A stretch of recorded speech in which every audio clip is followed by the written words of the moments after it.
Okay, everybody, if you don't mind taking your seats. Our goal, as you know, is to stay on time so that we're able to have what I hope will be a very vibrant question and answer period.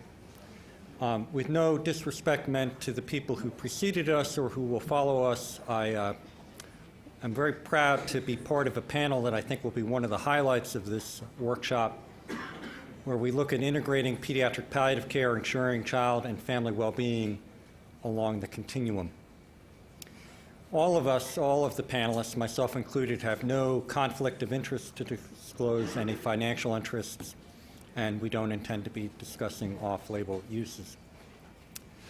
I was thinking initially of just having this flash on the screen as almost a subliminal theme, but I decided it was worth pausing, because I think sometimes it takes a little bit of courage, probably more than we may really be willing to admit, to talk about, and more importantly, to actually engage in some of the problems that pediatric patients with cancer and their families encounter. And I think it's important to call that out a little bit, that what we're going to talk about this afternoon, although I study positive emotions in large part and think quite a bit about how people can move forward with a high sense of maintaining hope and their mastery goal. At the same time, it takes a certain level of courage, and I think it takes courage also for providers, for researchers, to say we are going to go into that room where somebody is suffering, and we're going to go into that darkness where people may be afraid to really even find out what is going on. That's in part what we're going to do with this session. The agenda is pretty straightforward. We're going to have 3 talks, as the other sessions have had, along with comments by parents. And then we will have a question and answer period. Before we get to the speakers, though, there are 3 remarks that all of us wanted to emphasize. One is about the terminology of what we will call primary versus subspecialty palliative care. I'll emphasize that in a minute, but really what we want to emphasize most of all is what we think are the key next steps to advanced care and the importance of communication and underneath that relationship to improve outcomes. In the world of pediatric palliative care, there's a lot of attention lately to drawing a distinction between the palliative care that everybody needs to know. It's essential, it's the first levels of interventions that you're going to be providing to people who are facing any kind of serious illness. It's foundational to the fabric of care, and it's delivered by the primary team. That can be distinguished from subspecialty, which is more, as I like to think of it, the 500 level class, where you're now already exhausted the first level interventions and the patient is still suffering, the family is still struggling. It's something that is added, it's additional, it does not supplant the primary team in any way, shape, or form. It's complementary to what they are doing. It can often be delivered concurrent with disease-directed therapy, and it's provided by a specialty team. As many members of this panel will mention, we need to be focusing on both of these. The emphasis that we want to hit over and over again are what are the key next steps to advanced care. The speakers will point to the evidence, but we're not trying to provide a comprehensive review. We think that that's been done by others, it's done repeatedly. What we really want to emphasize is what do we need to do so that when we have a meeting like this 5 years from now, we are in a completely different place. The third point is that communication is going to come up time and again as being so important. Underneath that are the relationships that are being built between the provider and the child, the provider and the parents, and between the parent and the child, in having to talk about things that are so inordinately difficult to talk about. I think of communication and relationship as the tough stuff. It's tough to talk about, but if done right, it is resilient and is the fabric of resilience that is so important to long-term outcomes. One last observation. To improve pediatric palliative care, here's what we currently know, and here's what we need to know. I am humbled when I think about all the things I heard about just this morning, when I think about what the MATCH data is going to enable us to understand about short-term outcomes of hyperemesis, Why do certain kids experience such worse toxicities? Are we emphasizing that enough? What about all of the supportive care medicines that we give them to try to treat those side effects or the pain problems that they have? Are we going to be able to use the pharmacogenomic revolution to be able to capitalize on that? I would love to be able to see the psychosocial slides be things that are similar to the Kaplan-Meier curves or the ROC curves, where you can see we have better and better predictive models, i.e. the quantification of how we go about improving pediatric palliative care on the hard side, the quantitative side, and at the same time that we don't lose sight of the fact it's still going to be about people, about relationships, about the need to confront very difficult circumstances with courage and compassion. Research is going to be key to this. The problem is we need more research funding. Peter Adamson said it, and I think we need to say it over and over again. Equally important, because research only goes so far, it has to be translated into practice. We need program funding. Many of the pediatric palliative care teams that are operating in different children's hospitals are being done on a promissory note of, that sounds nice. We need to move beyond that, and we're very grateful for that type of support. How do we go on and build vibrant pediatric palliative care programs at all centers with a good business plan underneath? What we can't let happen is this, where we say that we sort of see the problem, we acknowledge it, but we're not really willing to engage in it. The way to move past that is a quote that we heard earlier, moving from just talking about challenges to reframing them. These are the opportunities, these are the things we're going to hit. To do that, we need to have courage, and that's in part what I'm hoping this group can mobilize and move forward. So without further ado, I'm going to welcome our first speaker.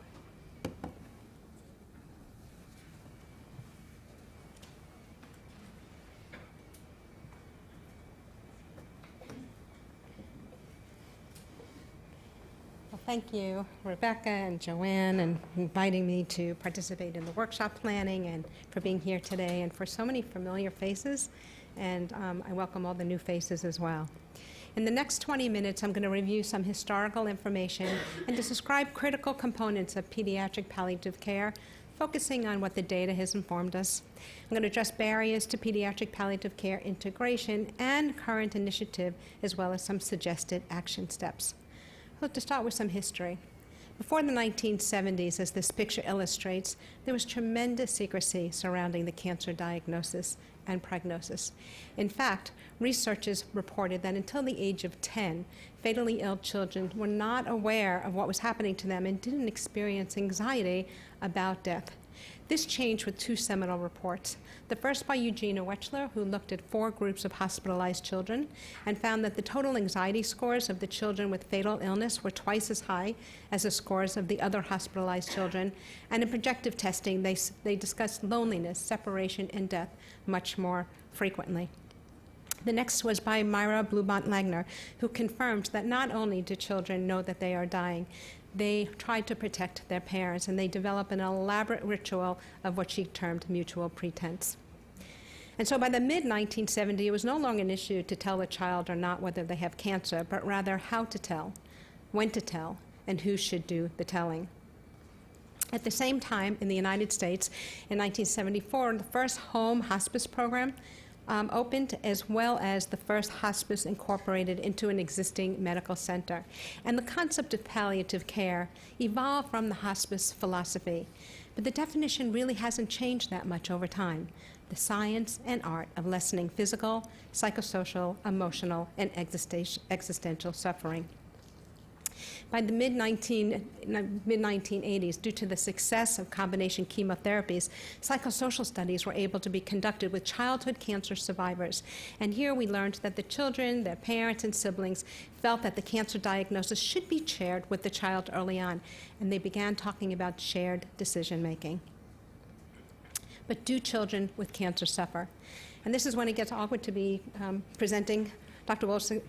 Wonderful work, but a team of Dana-Farber sought to evaluate the care and suffering at the end of life of children who died of cancer, children who died between 1990 and 1997. And they found that 89% of children who died of cancer experienced substantial suffering in the last month of life, and there was significant discordance between the parent and physician report of the child's suffering. But what about children who are not at the end of life? The NCI and the NIMH validated an adapted pediatric distress thermometer and a problem checklist with 280 outpatient child caregiver diets, children with cancer and other life-limiting illnesses, with standardized measures of anxiety, depression, pain, and fatigue. And we define distress as referring to a range of feelings that can include being sad, being anxious, fearful, worried, or upset within the last 7 days. And if you just look at the column on the right for the children with cancer, almost half of them endorsed physical, emotional, and social suffering in each of those domains. Let me give you an example. So here is a parent of a 14-year-old boy who recently finished his first cycle of chemotherapy. Mom gave him low distress, but acknowledged that he was having sadness and irritability, mostly about losing his hair. She recognized that he was having stress about school and dealing with parents. But mind you, tell me a 14-year-old who doesn't endorse that. The provider, at the same time, gave the child moderate distress.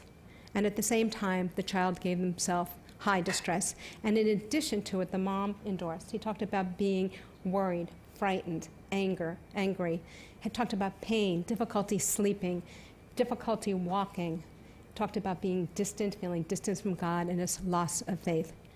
This is not an isolated instance. In fact, in 43% of the cases, the parent-child dyads placed the child's distress in a different category. So what lessons have been learned from listening from the caregiver's voice and listening to the child's voice is that at all stages of the disease trajectory, children and families experience distress and suffering, and not just on burdensome symptoms, but just look at rigorous treatment, unpredictable setbacks, repeated invasive procedures. And parents and providers are not always aware of their child's suffering. There's been a number of reports that came out in the 2000s, all calling for the provision of high-quality palliative and bereavement care.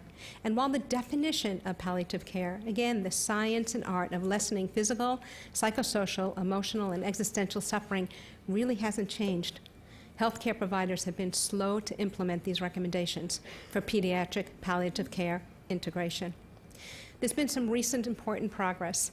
The first national pediatric standards for pediatric hospice and palliative care programs, the World Health Organization defining palliative care as a human right, and the most recent 2014 IOM report, Dying in America, that not only talked about palliative care needing to start early, but focusing on excellent management of pain or other distressing symptoms.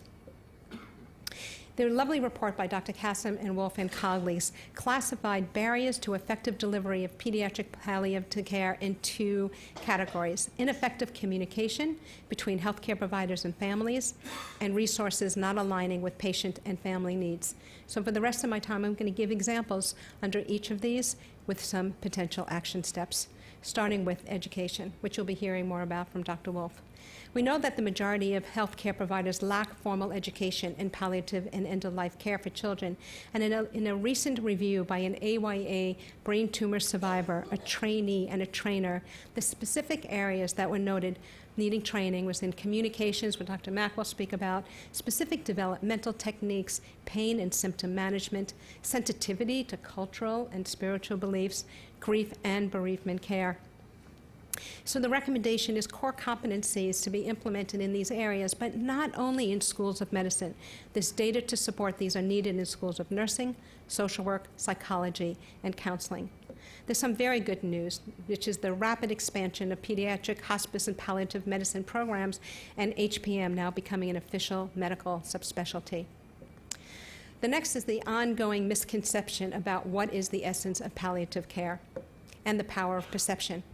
In the adult oncology world, two researchers changed the terminology from palliative care to supportive care, and by doing so, this led to increased and earlier referrals, more favorable impressions of the services, and greater intended use of future palliative care services. But this is not only an issue in the adult oncology world. The American Childhood Cancer Organization carried out an online study where 244 parents whose children are undergoing treatment were asked, what is your understanding of the term palliative care? And in 45% of the cases, they endorsed palliative care as comfort care that is provided during the child's last few days or weeks of life when curative treatment is no longer possible. So then they provided a new definition, or a definition, talking about palliative care, focus on providing relief from symptoms, pain, and stress as an extra layer of support with the goal to improve quality of life, and then ask, considering this definition, how likely would you be to consider pediatric palliative care for your child during your child's cancer treatment? And 73% endorsed that they would. So the recommendation is not to think of palliative care as an on-off switch. Think of an analogy as a dimmer switch, where simultaneously palliative care concepts are introduced with potentially curative treatments. A continuum, where palliative care plays a role at each particular moment of the patient's disease or cancer journey. The next is the ongoing challenges of shared decision-making and advanced care planning. We're aware of the positive outcomes for advanced care planning and palliative care, so I won't be reviewing those today. But yet, rates of advanced care planning are low and often initiated late in the illness trajectory, despite the fact that we know this doesn't harm youth who we have these conversations with. And there's limited data about how much youth understand about their role in decision-making, palliative or end-of-life care. We're no longer in an era where youth question whether or not they have cancer. In fact, they could spit out very complicated chemotherapy regimens. But the meaningful conversations that aren't being had are what's next, especially as they go from one clinical trial to the next. So we asked adolescents and young adults living with advanced cancer and vertically acquired HIV infection if they would want to be more involved in advanced care planning. And when we learned that they would, we interviewed them over a several-year period of time to inform the development of an advanced care planning guide. And what we found is their identity, how finding meaning in their life, the importance of their family and friends, being able to make decisions, and how they want to be remembered were the key developmental issues. And so we took those developmental issues and incorporated them into a planning guide for adolescents and young adults called Voicing My Choices. Voicing My Choices allows youth to be able to document decisions that bring them peace and comfort and a place to voice their own thoughts and needs. And while over 20,000 copies have been requested since October of 2012, which speaks to a need for a tool to open up these conversations, integration of advanced care planning and having these meaningful conversations remains exceptionally challenging. So the recommendation is to consider the life cycle model from the IOM 2014 report, in which advanced care planning occurs at key developmental milestones, including diagnosis, but can be revisited periodically, becoming more specific as changing health care status warrants. And thinking about the life cycle model, maybe we just focus on care planning and less on advance. Clearly, future funding for research is needed.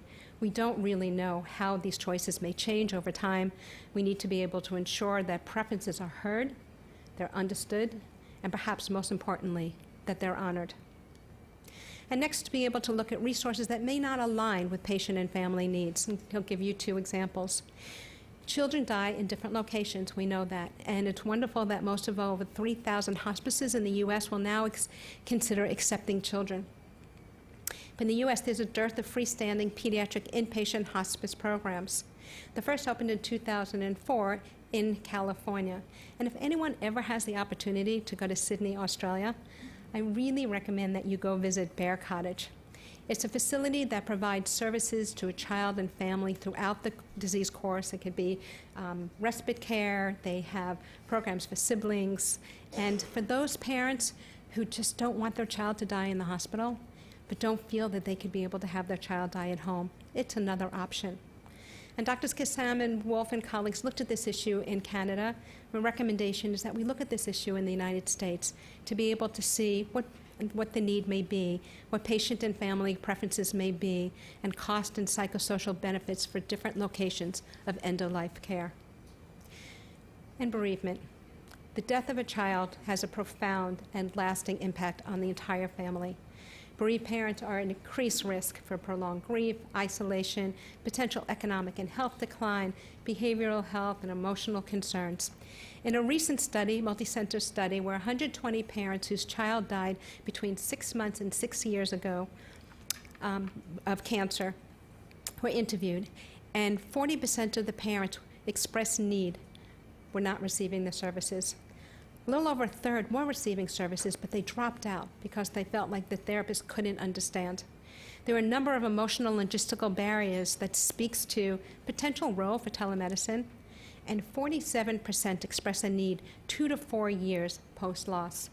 For places that even do screen during bereavement, it's usually within the first year.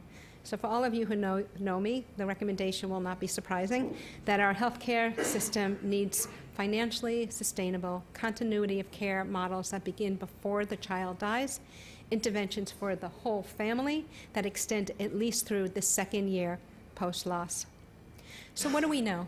We know there's substantial evidence in the physical, psychosocial, and existential impact. And it's important to note that there's really wonderful services that are provided to children with cancer across the country. But care is often inconsistent across and sometimes even within sites. And one of the impediments is a lack of standard evidence-based standards. Mary Jo introduced the project to you. The impetus came from Vicki and Peter Brown. And over a 3-year period of time, so there was actually this month in Washington that many of us met. And just to backtrack, psychosocial experts and care providers and parent advocates spoke. But at the end, the legislators' only question was, where is the evidence? So over this 3-year period of time, 5 working groups have worked diligently to be able to, with monthly phone calls, to be able to search the literature for evidence when possible, expert opinion or consensus-based reports when not, and to consider barriers to implementation. Why am I raising this project with you today? Because of all the scrutiny, there's one standard. Youth, there's more than one, but this standard, youth and their families should be introduced to palliative care concepts to reduce suffering throughout the disease process, regardless of disease status. And evidence from 36 research articles support this standard. So Julia Rowland, wonderful Julia Rowland, who's somebody around here, and implementation scientists often say the most beautiful, heroic, evidence-based interventions can go from the lab bench to the park bench if we don't have systematic, intentional applications. And when it comes to standards, the same is true. Also, reimbursement is critically needed. So in summary, how do we integrate pediatric palliative care? We consider an inclusive approach. If there is a palliative care service, wonderful, it needs to be integrated. But one does not need to have a palliative care service to integrate palliative care concepts, paying attention to symptoms, personal goals and values, and quality of life throughout care, extending beyond the hospital into the ambulatory, community, and home settings. And how do we do this with parents? Well, truthfully, I don't know very many who, if a physician says to them, I want to make sure your child gets the very best care, that I leave no stone unturned, who's going to turn this down. The eloquent Sarah Freebrett, if you're around here somewhere, at a recent grand rounds, made an analogy that if a child comes in with cardiac condition, do we say to the parents, would you like to go to the cardiologist? No, we make the referral right away. Why? Because we want the child to have the very best care possible. Next, we talked a little bit about silos today, and the same is true here. We need to think about a team approach. We need to think about smooth transitions from the primary setting to the specialty settings, both in the hospital and outside of the hospital.